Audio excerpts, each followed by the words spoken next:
Emigration, big subject, big issue, and especially during the summer months.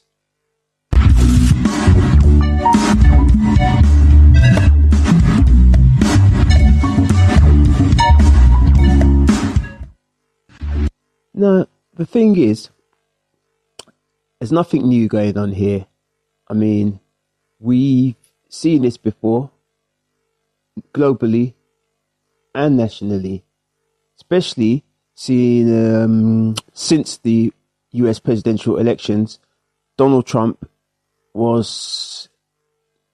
he got back in on one of the mandates, which was to tidy up the borders, pretty much shut down the borders and do mass immigration. Mass deportation, which some would say, done a pretty good job of.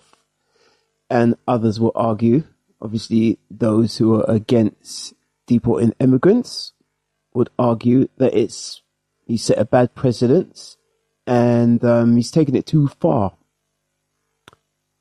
Now, over here in the UK, there is a parallel with the US immigration issues, although I would say there's some very clear differences. For one, we don't have land borders. Our issue is with the boats and the people coming over from France, essentially. Before I get too bogged down in my perspective, and I do have a perspective and a point of view on this subject, there's one thing I do want to highlight is a lot of the protests we see happening are in the summertime. Now, why is this? Is this coincidence, or is there a pattern going on there? I mean, if you're really for finding a solution to the immigration problem and the small boats, why do we not have these flags flying and mass national protests going on throughout the year, throughout the winter, like as well as summer, like what you had with the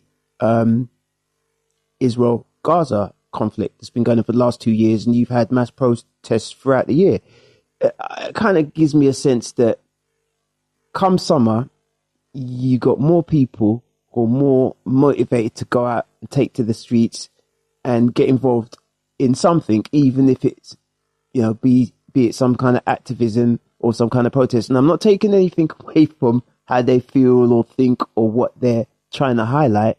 It just kind of strikes me that if you really believe in this cause, well, you're going to be out there autumn, spring, summer, winter, throughout, making a point and flying your flags. When it seems to happen mainly in the summer, it kind of gives you the sense that it's that summer mob energy mentality where people want to get out there and be part of something greater than themselves. Again, not taking anything away from the issues, because there are definitely issues. We've got Labour in power now. Conservative, they had the Rwanda scheme, thinking that if they were able to pull that off and deport people to Rwanda, it will put people off coming over. They've had numerous deals with Europe and France to try and put a stop to the small boats coming over. And there are a million ideas on why this is happening and how you can solve it. I'll give you an example. Farage, for example, now, I believe he's looking at Donald Trump over there in the US, and he believes, as will many other people, that we could take a leaf out of his book and just shut the borders, which I don't think is that easy because it's not a land border, and just get rid of those who are here currently, which I don't think is going to be as simple as that, although he's been gathering a lot of steam with some of the remarks that have been made lately. I'm going to go back a few weeks now to when it really started to heat up again, and something was said on daytime TV, which I'm going to run now, and that kind of really brought things back into the frame. What would you like to say about what Ryland Clark had to say? Yes, I totally stand with him, if I'm honest with you. Mm-hmm. Because I totally agree for someone to go on mainstream TV and actually talk right less than anyone else. So this comment really split the room. as it would have. Would have in Parliament. And yes, he is right, letting these people across the channel and being given in 4-star hotels within the Bell in Epping and the Britannia in Canary Wharf, and getting all this free stuff, the iPhones, tablets, iPads, etc. But yeah, we've got British... And I think therein lies one of the sources of misinformation. Yeah, there's going to be certain forms of assistance that's given to people seeking, stay over here, and claiming immigration status. Although the free iPhones, tablets, this, that, and the other, I'm not too sure about that. It sounds very much like a form of hype. Veterans on our streets who's actually fought for this country who can't get into hotels for an accommodation. Okay, so Thomas, you're right that veterans should not be in that position, but you said 4-star hotels like the Bell Hotel. I just looked up, the Bell Hotel's not a 4-star, it's a 3-star first of all. A 3-star, 4-star, right, fair enough. And still, then they shouldn't be put in there. Okay. And this is what has caused it all. They shouldn't be. We should have the veterans in them and not these people who have come across the English Channel from northern France into Dover and be putting in these hotels. It's not on. Okay, did you hear, I don't know if you heard, we went through everything that Rylan claimed with our political correspondent, and some of it was true and some of it was not so true. So they don't all get phones and iPads. That's not true.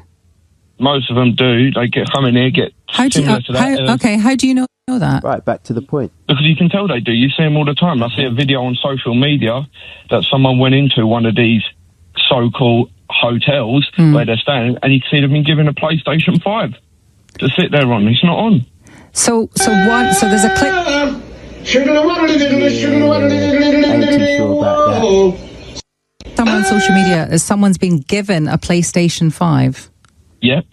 And you believe that? Do you think they're all getting PlayStations? Where else would they have had this from? I have no idea. Do you think they're all getting PlayStations? Most of them could be. Like I said, they could all get in all this technology these days. And it goes to show they're getting everything for free.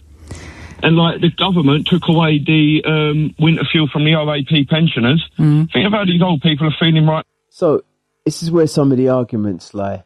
Now, I would say my view with this immigration problem, which ain't going away anywhere anytime soon, and many a government have tried to do something about it, even the current government, unsuccessfully. I don't think this is just something that has appeared out of nowhere in recent years, decades, generations, however you want to frame it.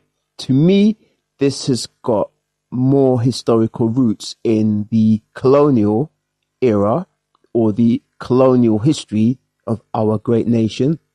And it's a similar thing with the US and other Western countries, particularly European countries. From my perspective, many of these countries have got colonial roots where they were in control, in charge of other parts of the world, their mineral, wealth, politics, absolutely every aspect of what went on in these countries, as we know. And there's the scars are still remaining in places like Africa and definitely the Middle East, where these countries are still trying to find their feet. And many of these countries didn't gain independence till the 40s, 50s or 60s. Primarily the Second World War shook everything up. That was where the British Empire, the reign over, several hundred years or so, came to an end. So to me, some of these symptoms are kind of like chickens coming home to roost, put it in its simplest form. And also global unrest, the fact that we do tend to get involved in other people's countries, be it, what do they call it, regime change, instigating regime change, or proxy wars where we'll support one group or another within a country to when there's instability, or just outright put somebody in place, a favored leader, and assist that person's group to gain power so that they're favorable to our needs.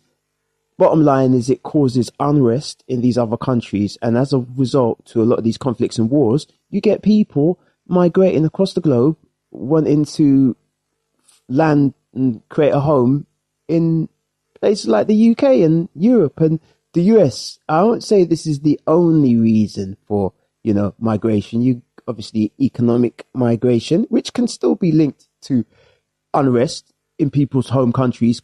Because I reckon if people were comfortable, thriving and satisfied with what they had going on at home, why are they going to want to get up and move somewhere else? Particularly, you don't have the greatest climate when it comes to comparing with people from, warmer climes. So people are used to what they're used to in their home countries. They have their family and other things going on. So I don't think it's easy as we sometimes believe it might be for people to get up sticks and travel hundreds and thousands of miles in some cases across the globe to try and find a future in a strange and unfamiliar land. And another thing, there's the language issue. Believe it or not, for some people, because I met many years ago, coming back from France, I met some musicians, as the case was, coming from West Africa, and they'd been living in France for some time. And they said they just couldn't deal with it, the language issues, and they wanted to come to an English-speaking language. So, based on the a positive thing, the fact that English is the adopted most spoken language around the globe, there's a flip side to that when it comes to immigration, because you get people wanting to come here and try and see if they can make a better lot for themselves. And I want to show you a little bit of a documentary I saw on South Africa, and that's really a story when it comes to change and prosperity and immigration, that kind of thing. They're having issues now where the homegrown South Africans are having issues and putting the casting their immigrants as the cause of a lot of their woes in terms of the poorer classes. And believe it or not, this documentary really surprised me, because it just shows you that poverty isn't just based on the color of somebody's skin, even in Africa. So I'm not going to play too much of it, but I just want to give you some highlights. So you're already using ChatGPT, and while that's awesome, there is one little problem. You're not making any money with it. Right, here we go. South Africa. Beautiful place. The continent's biggest success story and one of the most stunning countries in the world. Being a tourist, don't judge me. I'm way too cool for things like that. But this country has a very dark past. As a black man, I wouldn't have even been allowed to set foot on this very... And trust me, this does link to immigration, migration, and what we're dealing with as our theme currently. Beach just 20 years ago.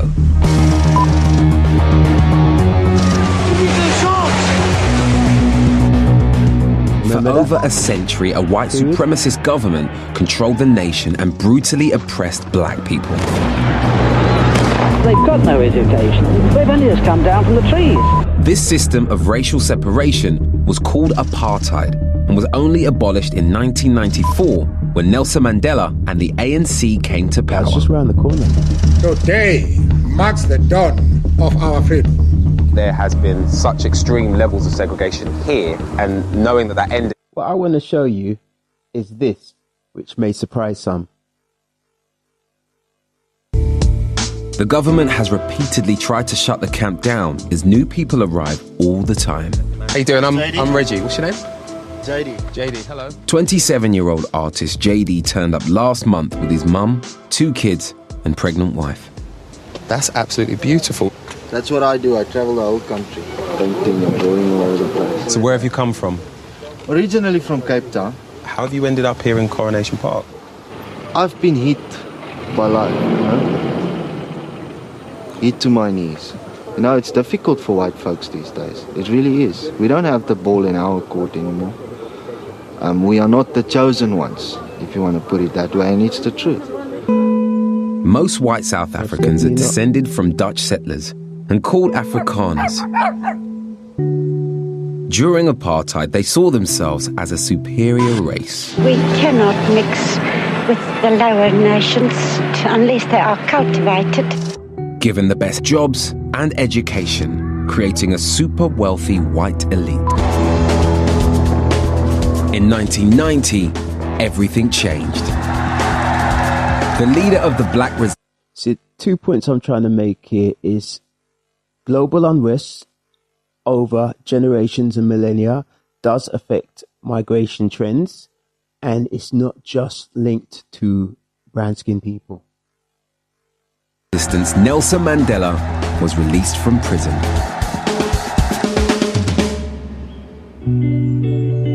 Look at that beautiful place. While over 50% of privately held assets here are still owned by the white minority, Afrikaner charities believe a new underclass has formed, with many living in settlements just like this one. Where should I put my tent? Where's a good place to pitch up? What do you mean there? I'm not going to put it on the ash. Will you guys help me put on my tent? Yeah. Come on then. What are we doing? There we go. All right, let's peg this up. I've only stayed in a tent once before. And while I was making it, I wasn't getting whipped in the ass by some kid called Winston. When did you do this? Look. You see, that's going to be a surprise to many, that you've got white people living in Africa, or non-brown skinned people, or black people, should we say, in those levels of poverty and hardship. And that's the outcome of the apartheid era. So the point I'm trying to make is something that happened in the past, some political policy has an effect in one part of the world, and it somehow moves over to another.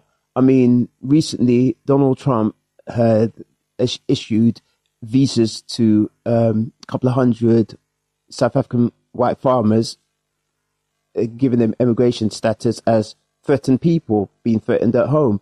So, that is something you wouldn't have expected several moons ago.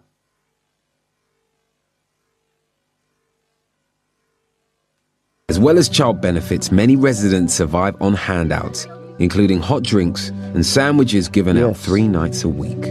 You ask them how much coffee they want. Say, hoeveel? Hoeveel? Coffee. Coffee. Drink jij? That's not really the main Coffee or theme. tea? Coffee or tea? We'll come back to our immigration issues. There's location, Before we get to that, though, location, then there's I want to touch on the homes Middle East. and loved ones lost. As the IDF's offensive in Gaza City intensifies, new details have emerged of a development plan that was doing the rounds in Washington. An attempt to realize Donald Trump's vision for Gaza, articulated like this back in February.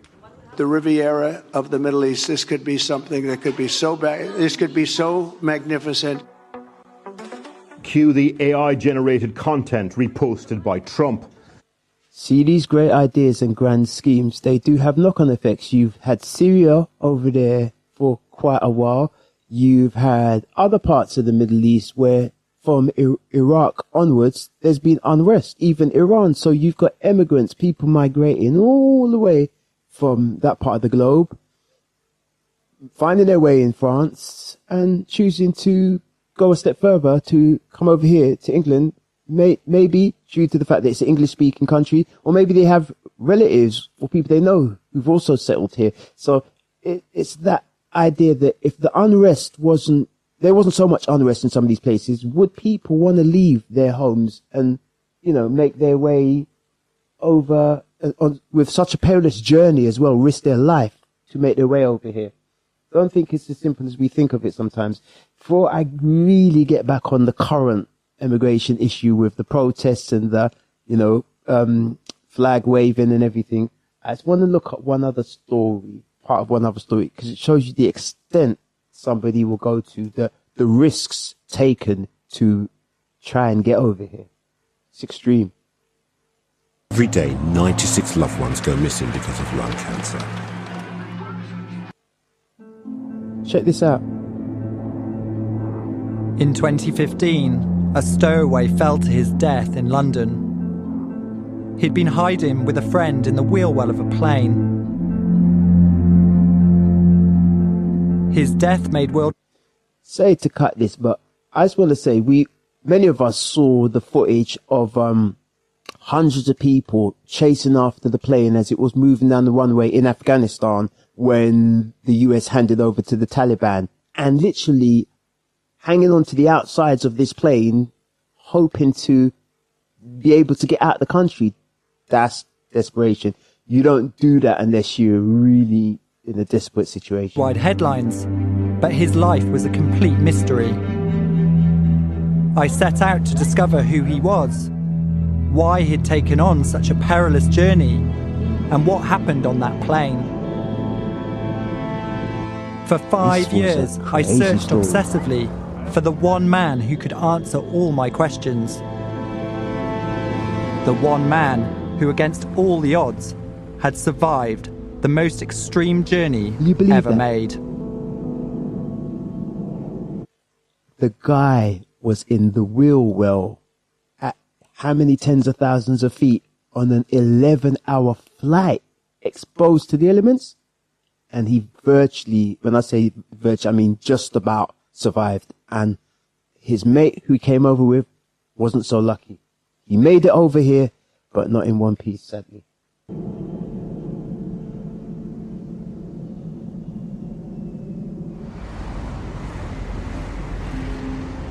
I'm Rich Bentley. I've spent 15 years making documentaries all around the world. 5 years ago, I chanced upon a little-known story of people trying to come to the UK by the most dangerous means, clinging to the landing gear of planes. As the plane flew over this street on approach to landing, that's the point at which the wheels were lowered, and he fell. As I started to look into it, I became... Wow, such a tragic story. Before we go any further, I just want to tell you about today's video sponsors, who are EA, Elite Artists. Now, they provide live musicians, solo artists, piano players, whatever your entertainment needs are, whether you are a restaurant, pub, venue, weddings, venue, or an individual who just wants to hire live music for your party or event. So look them up and they'll be able to cater for your needs. The artist on the Elite Artist roster is hand-picked, auditioned live by our team. We've heard them, we've seen them, we know they deliver. No backing tracks, just real live music, where the music can never be questioned. Elite Artists have been bringing people together in pubs across the country since 2010. Indie, pop, jazz, Motown, soul, classic rock, solos, duos, trios and bigger bands. Added to the roster by audition only. Search Elite Artists on the App Store or Google Play today. So I'm going to have their information. Their information will be in the description. If you need that live band for your venue or your party or your mate's party, for your entertainment needs, Elite Artists, look them up. So back to this emigration story. I'm aware of a chilling phenomenon. The body was found in a British Airways Boeing 747, which arrived at Gatwick Airport this morning from Nairobi. He fell to his death as the wheels were lowered above this West London gasworks. I couldn't begin to understand what it must be like to cling to the undercarriage of a plane, or what would force anyone to attempt something so dangerous. At 18,000 feet, aviation experts say hypoxia or oxygen deprivation sets in. At 22,000 feet, with no pressurization, the lungs have trouble functioning. It's tough to maintain consciousness. At 35,000 feet, hypothermia would set in, as the temperature can drop as low as minus 81 degrees Fahrenheit. I learned there have been 109 recorded attempts made across the world. Wow. And that London is the most common destination, with 16 wheel-well stowaways in the last 25 years. I wouldn't have believed that if I didn't hear it with my own ears. Now, the point I'm trying to make is, in some instances, people are fleeing something that puts them in such a desperate situation, they're prepared to risk life and limb. So I wouldn't put them in a group of economical migrants or anything like that, because you ain't going to risk your life for that particular cause. I'm not belittling the, small boats argument and the fact that there has to be a solution and, can't just open the borders to all and everyone, not in the way countries are run, Western countries are run or democracies are run. There has to be a better method. Though when you look on the other side of it, there is, we can't take every case lightly that people just want to come over here and get handouts, and they could be quite comfortable if they remained where they were to begin with.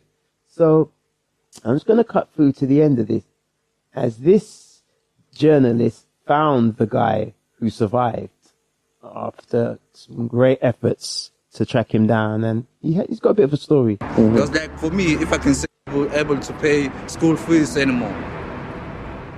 Justin grew up in a poverty-stricken township in Johannesburg, where violence and gangs left him broken.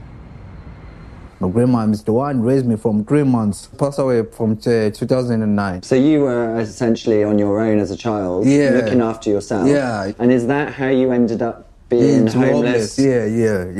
It's not because I was raised to be homeless, just the things that did not go the right way. How old were you when that happened? About maybe 14 or 13. I asked Justin how he had met Carlito and what their relationship was like. So Carlito was the guy he stowed away with who didn't make it. He did not have a place, so I offer my place where I can stay with him, because I have a place. I have my own, a tent. Yeah, a tent, so with sleeping bags as well. So I take him to my place. He opened his heart to me, and I opened my heart to him, so we become friendship, Yeah. He was like a good guy because he was quiet. He don't like violent. He likes to do his own thing equally and quiet, Yeah.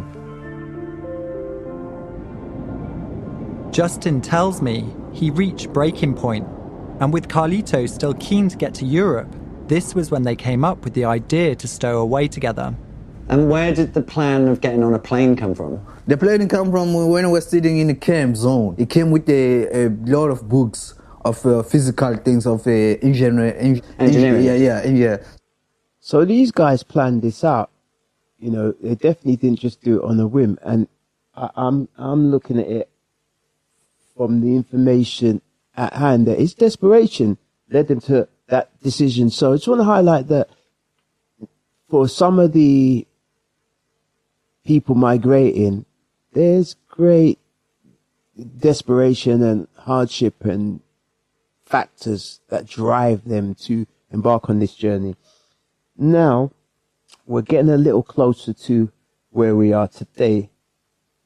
If we take a moment and look at this Piers Morgan panel that he had on. Just give me a moment. So Piers had this panel. Flagrantly in a... And on this side of the pond is looking in absolute horror at the state of speech in the UK. It's absolutely abhorrent. Every day there's a new monstrosity. Let me just take it forward a bit.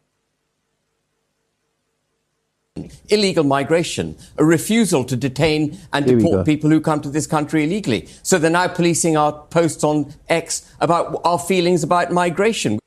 So the subject crosses over into freedom of speech. If you remember a couple summers ago now, when the summer immigrant rights really kicked off, the Labour Party had just come into power and they brought in some sweeping new rules to what you can post online. As they put it, at the time, some people were posting information that wasn't verified, and due to this fake news, it encouraged a lot of people to gather, and, the riots ensued, and, some people later were identified that they were not the actual, suspects that were being accused of various behaviors. Anyway, so basically these laws are with us till today. Many disagree with the way they're being applied, and that this dude from Reform kind of put you in the picture. We've got a whole police unit dedicated to it. We have journalists, and I'm sure peers will agree with me here. We have journalists being questioned by police for non-crime hate incidents. They're actually termed non-crime hate incidents. They're not criminal activities, but they have the police turning up to their doorstep on a Sunday morning. And this is all anti-democratic. And I think that was the underlying point you were also making, Mike, that when you have minorities being protected with this extreme form of ideology and the shutting down of free speech, effectively the damage that's done is to the majority, to the democratic voices within this country. And that is what is happening. OK, Andrew Wilson, on the issue of burning the American flag, where do you sit with that? Because I hear a lot of Americans taking a very high moral ground about censoring free speech. And it kind of goes somewhere different because they go into some talk about the American flag. Native American land. Why don't you go back home, okay? You're on Native American land. Go back home. Okay, you invader. You're an invader. You're. Although there is a lot of similarity between the immigration and border arguments they have over there in the States and ours, besides the fact that they have a land border issue and we have a sea separating us from the rest of Europe. Ruining America by invading it. Get out! And you don't even believe in our freedom or our justice or our equality. So why don't you get out and go back home to whichever cave you came from in Europe? The same argument. You're at the mercy of the same exact argument. Then you're on Native American land. And if it's all about the conquerors, no, then my I'm argument is America is open and free and just and equal. I love the idea of America. That's why we came here. About you don't love the idea of America. You liberals have you never want an cared exclusive place based on race or religion, and that is the opposite of America. Okay, let me jump in. Learn what this country's about. Okay, let me jump in. I think let me jump in, guys. I want to bring in. I want to bring in Ava here because I want to play a clip. This is Yvette Cooper, who's the UK Home Secretary, so the Homeland Security boss in this country. Because what's been happening is, as Nigel Farage and the Reform Party, and indeed Ben and his party, they've been banging the drum ever louder about this issue of immigration, with good reason in many cases, because most British people, I think, now accept that the issue of people coming in illegally on these small boats is completely out of control, and no government appears to be able to stop it. In fact, it's getting worse. That the issue of legal migration has got out of control, where we had nearly a net million people come in, I think it was a year and a half, 2 years ago. Not on small boats, though, just to clarify. No, I said legal. So you've got the illegal issue of people coming on the small boats. You've got legal migration also out of control, with all the pressure that's been putting on public services already creaking up the seams. And also alleviating a lot of the pressure. Okay, let me make my point, then I'm going to come to you. So the point being that more and more people are concerned about this.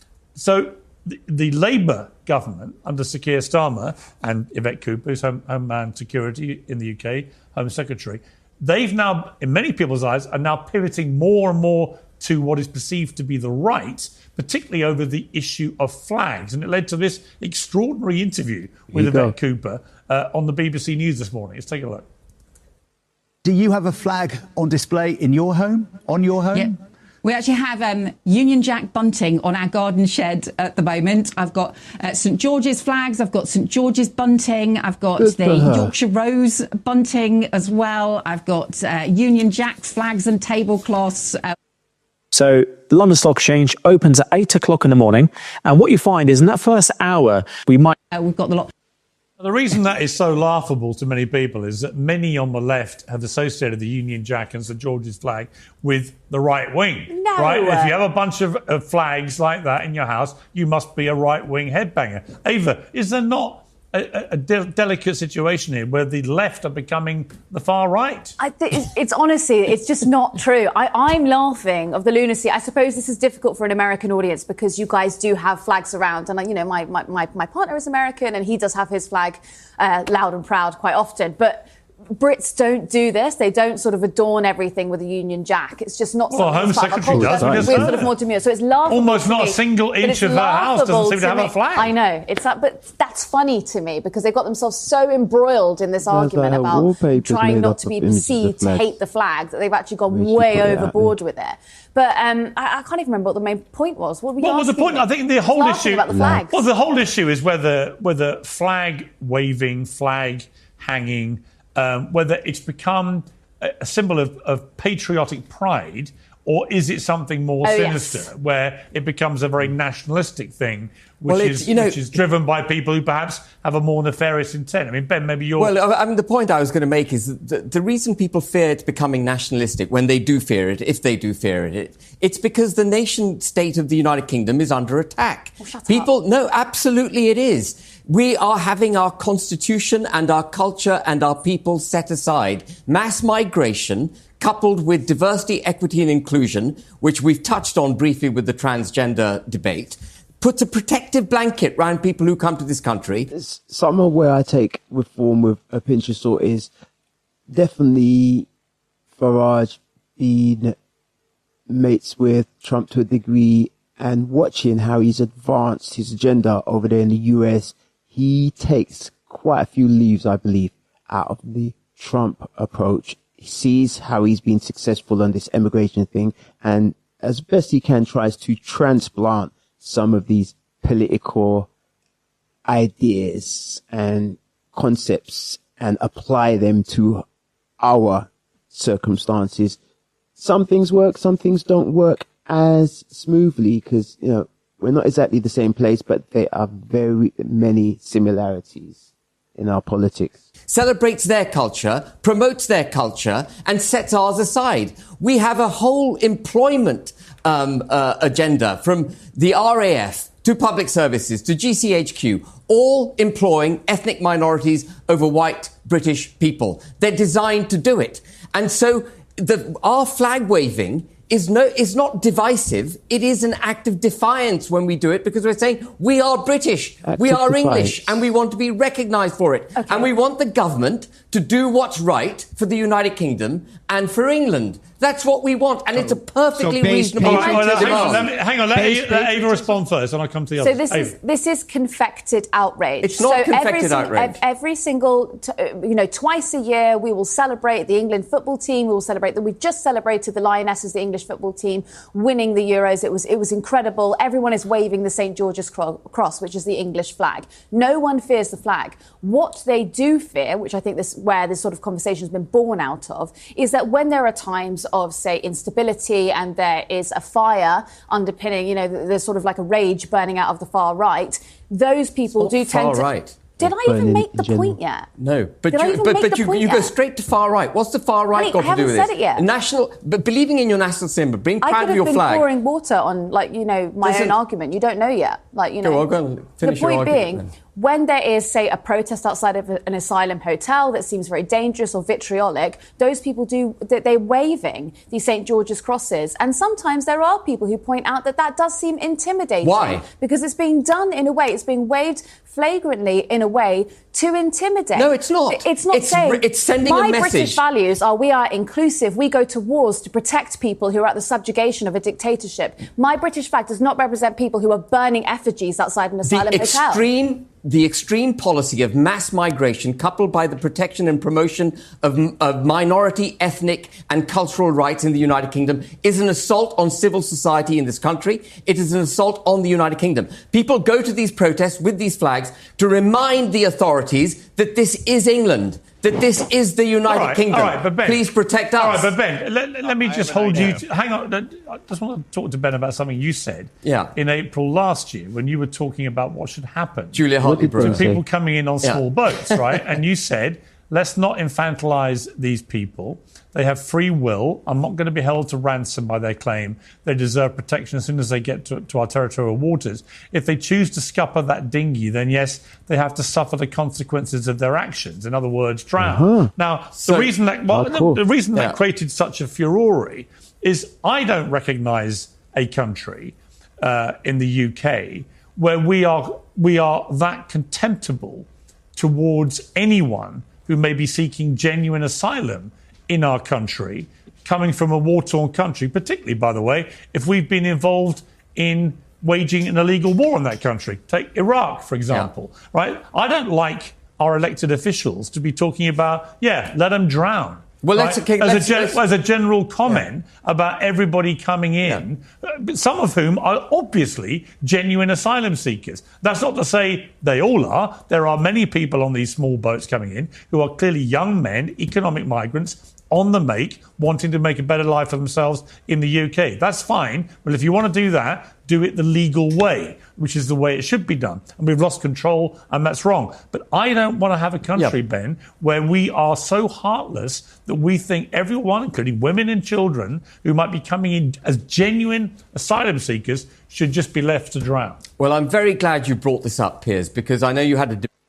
See, this is the argument between the genuine asylum seekers and, for example, people who helped the British Army during the Afghan war, and then countries handed back over to the Taliban, and them and their families are now at risk. So isn't there some kind of fair exchange that could go on there, for example? Debate on Question Time about this comment with Nigel Farage. And it's got to be put into context. The argument that Julia Hartley-Brewer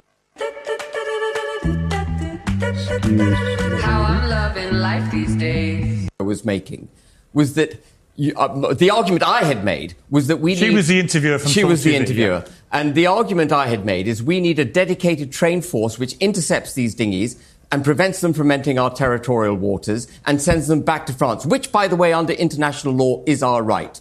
And she said, what if, Ben, one of the dinghy, people on the dinghy produce a knife and they stab their dinghy and they end up in the North Sea? Would you rescue them? I'd say, well, I said, give them another dinghy and they can go back to France. And she said, what if they stab that dinghy as well? And at that point, I gave into the gotcha moment that she was seeking. And I said, well, at some point, they've got to take responsibility for their actions. But the really crucial issue here is that Belgium... do you regret the way you phrase that? Well, I regret the fact that it's been taken out of context and repeatedly used against me. Well, if they choose to scupper that dinghy, then yes, they have to suffer the consequences of their actions. If someone... In other words,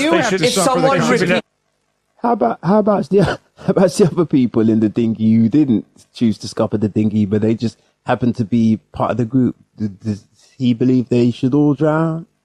I think he's going to answer that shortly. If someone repeatedly puts themselves in danger, are you obliged to allow them to assault your civil society in their protection? I think there is a difference between someone who's coming in as a perfectly fit and healthy economic migrant from a country that is not a war-torn country. Which is France. Right?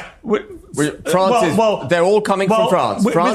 With respect, I think that is a rather fatuous argument. I'll explain why. Of course, they're all coming from France, and I have massive issues with the French not doing more to stop them getting on the boats. But my point is, where is their point of origin? And if you've got women and children, let's be specific here, women and children who are coming from war-torn countries, genuinely seeking asylum because of the horrors that they've having to endure, and they are on one of these boats, I don't like the language of they should be left to drown. And for that part of it, I think you should apologise. No, I'm not going to apologise because you're taking it out of context. But the key thing here is that there's nothing more uncivilised than allowing criminal entry into your country and not protecting civilised society in the United Kingdom. I agree with that. That is a fundamentally uncivilised position. I agree with that. But it is nuance. And I think when we don't allow for any nuance here, when we don't accept that there are certain people... But the quote's taken out. There was nuance in the debate. And it's completely taken out. As you put it, you were got...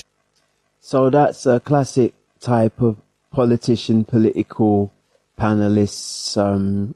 snared in the gotcha moment of that particular interview, though there are points to be argued with this whole immigration thing, and no government in the UK at least have found an acceptable solution that's acceptable to the population, and it's mounting up on all sides, the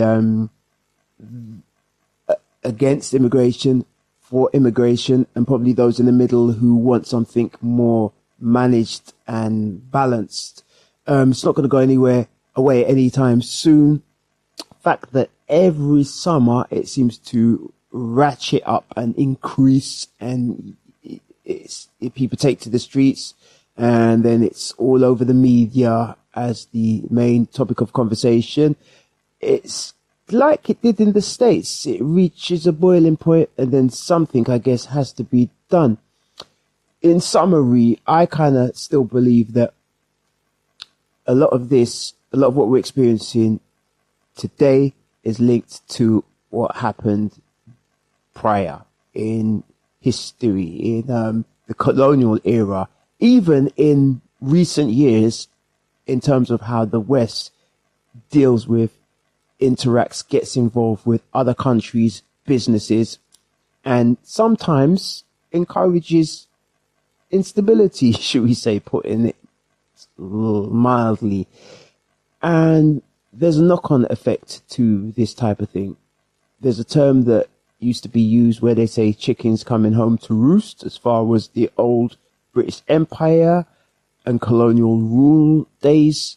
Some might say this is a symptom of that era, where a lot was taken from those countries. So now those populations are seeking to take something back. I personally look more closer to today, to the unrest that's going on around the globe, and how that's making people want to get up, leave their homes and seek a better life elsewhere. I'm not saying that that's the way to go, that, for any one approach to the current immigration issue in the small boats. I just think it's not something that's going to be solved in 1, 2, maybe 2 generations. Definitely not going to be solved anytime soon. And something has to be done as far as the patriotism. Sometimes there is a tendency to scapegoat a particular population, as in everything was great and fine before these people showed up, and that was never really the case. Minorities are still, I believe, correct me if I'm wrong, and please let me know what you think in the comments on this immigration matter, for or against, if you got a better solution. What I'd say is the minorities, to my knowledge, are still less than 20% of the UK population. And remember, most of these countries, even if you're talking about the US or the UK or anywhere else in Europe, most of these countries have got population centres, and most of the land is uninhabited. It's agricultural land, or, land where very few people are living. So it's not like people are falling off the cliffs because the country is so heavily weighed down with, uninvited guests. It's in the urban centres, I guess, and the where the populations are built up. And then when people in some areas where they are not so used to having diversity suddenly see people that don't look like them being plopped into their local unused hotel that's probably making a good little income from having all its rooms filled. So this thing goes 2 ways as well, although the government are talking about shutting down and stopping using these hotels. So I'm not saying that it's overhyped. Sometimes it is. The majority of the population, when it's argued on the basis of a culture and a kind of a color thing, are still largely, it's the population of and makeup of this country is still largely a Caucasian population. So I think on that basis, when it comes to the argument of whether having mixed cultures is a positive thing or more diversity is a negative thing, it's more to do with the urban built up centers where everybody's interacting. Generally, I don't see the country as being overrun by non-British people or anybody of that type, because it's generally still a largely Caucasian built up country in terms of the makeup of the population. And I will say though, yes, there's an immigration issue. What we see in the media, what's highlighted, yes, the boats are coming over. Yes, it's costing the NHS. Yes, it's costing the welfare state. And those issues, you take away the immigrants, they're going to be issues anyway. Even the crime and the other statistics that are brought into the mix, they're there. Sometimes people are scapegoated, but I won't go as far as saying that there aren't some valid points being argued. I just think it should be done in a more balanced, tempered way and bring in the historical context. The fact that, remember, War Britannia, ruled the waves and all the rest, the great empire, the Commonwealth, the inhabitants of this small country were dominating and in charge of the resources of many, many other countries around the globe for a long time, and up to modern times. The more developed countries are still pulling the strings to a degree on the, how things move in the less developed countries. So on the surface, there's going to be a byproduct. There's going to be an outcome to that, a pushback on that. And that's, to me, to an extent, that's where we see the effects of national and global emigration, with people coming from these other lands where they feel their opportunities aren't looking good. There's war, there's unrest, or just bad people management from their politicians. And they see something better going on over here, and they're in such a kind of, you could say when the suffering reaches a certain point, people are ready to move and take that risk, roll the dice, and go on that journey that ain't no walk in the park, from what we hear, to try and find a better opportunity for themselves. On that note, I just want to let you know that we now have our CornerSpeak sports bag, gym bags. If you want to get hold of one of these, shout me. Information is in the description. You can get hold of me on IG at CornerSpeak360, Instagram, on YouTube, as you know, directly through the channel, or just DM me on Facebook. So we also have our CornerSpeak with our call to action, be good, be safe, be creative slogan. T-shirts available. If you fancy one of them, shout me and let me know. As per usual, at this point in the proceedings, I would like to say thank you once again for spending some time with myself, Oluwade, here at CornerSpeak, and I hope to be here with you again quite soon, covering more talking points, occasional breaking news, and interesting stories. If you've got time, check out some of my other YouTube channels, CBC for music, CornerSpeak 360, and thank you for your support. Like and subscribe to the channel if you haven't done so yet. Stay tuned.